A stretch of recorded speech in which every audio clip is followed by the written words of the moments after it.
I am Doomsvince, and this is day 152 of Spawn Year.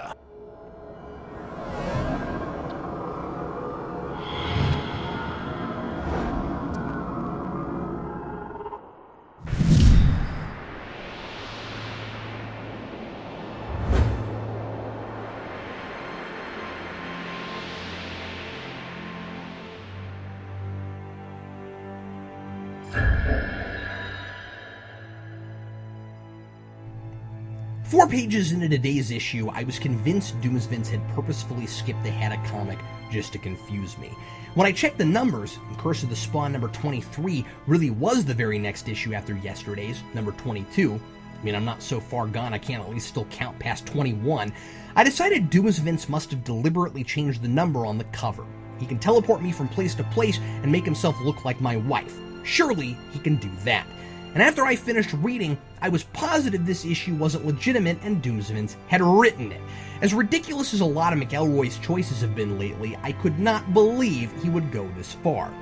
So, seeing my intense puzzlement, Doomsvince's enormous, semi-translucent head appeared, and he laughed good and hard, saying that no, not even he could have invented such an outlandish history as Curse of the Spawn's real one, and that these were the moments he lived for.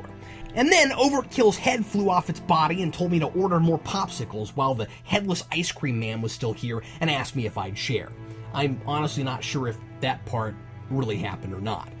If Doomsvince isn't lying, McElroy actually abandoned a story in which he wrote the word continued at the end of its first part.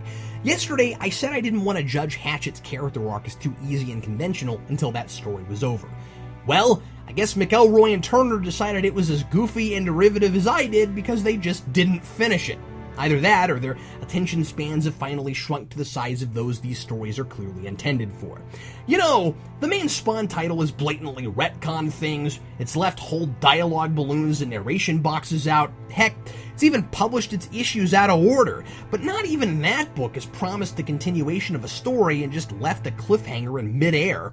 Were they retroactively so ashamed of that unabashedly silly zombie Spawn thing that they couldn't bring themselves to do another issue of it? I know I said I hoped it wouldn't get more than 2 issues, and I wasn't on pins and needles anticipating what I'm sure would have been a heart-stopping finale, but is there anything more unprofessional than that? With no explanation and another to be continued tag on this one. Or maybe McElroy just couldn't wait to tell his brilliant Return of Overkill story. After all, bringing back Overkill is the first thing he's been allowed to do that even remotely has the vague semblance of a shadow of relevancy with the main title. So he gives this a real biting, legitimate sounding name, Overt Resurrection. Oh, wait, I thought as soon as I read that, this is going to be every bit as silly as the story he abandoned for it, isn't it?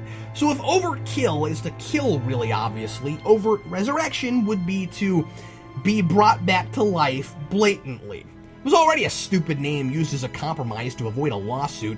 Don't be cute and run with it. And dear reader, that gets worse. I'll get to that. The story itself is simple and a retread of that same tragic mad scientist story we've seen half a dozen times in Spawn.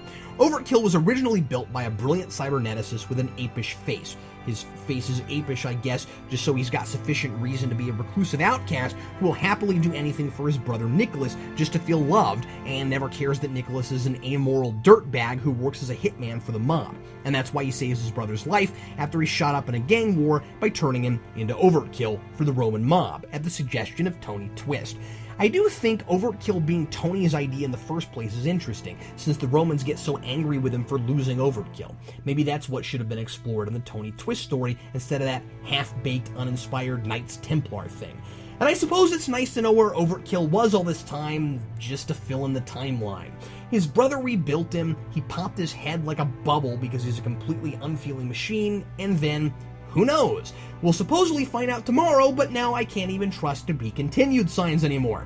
The trouble is, beyond my not caring anything about the scientist who's essentially the same guy who built Cygor, except replace a wife with a brother, and incidentally, both die at the end of a single issue, McElroy is also being presumptuous in assuming, with no relatable protagonist to speak of, I'll be interested in the further adventures of Overkill based solely on his being someone I'm familiar with, just like with Twist. Overt Kill is a standard hulking brute to give a powerful superhero something exciting to fight. He's a plot device.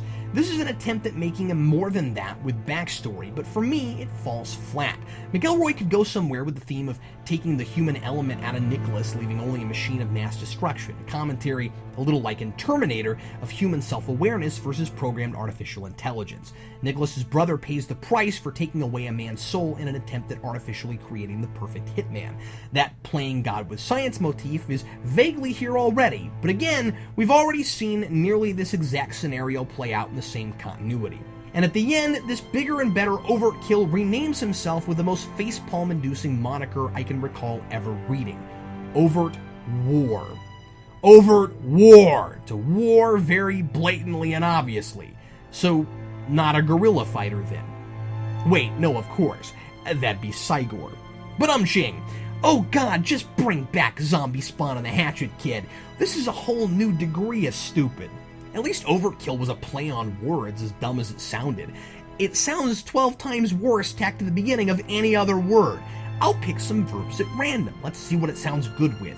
Overt drive, overt sing, overt play, overt fly, overt swim, overt eat, overeat, overt cut, overt win. Yeah, if Jason Wynn was a cyborg, he'd be overt win. Overt cry, overt fight, overt dive, overt lie. Ooh, that's a good one. An overt lie. Overt mail, overt tag, overt lay, overt bite. Yep, there's the definitive new overt name. Should have been Overt Bite. Signed, Captain Logan.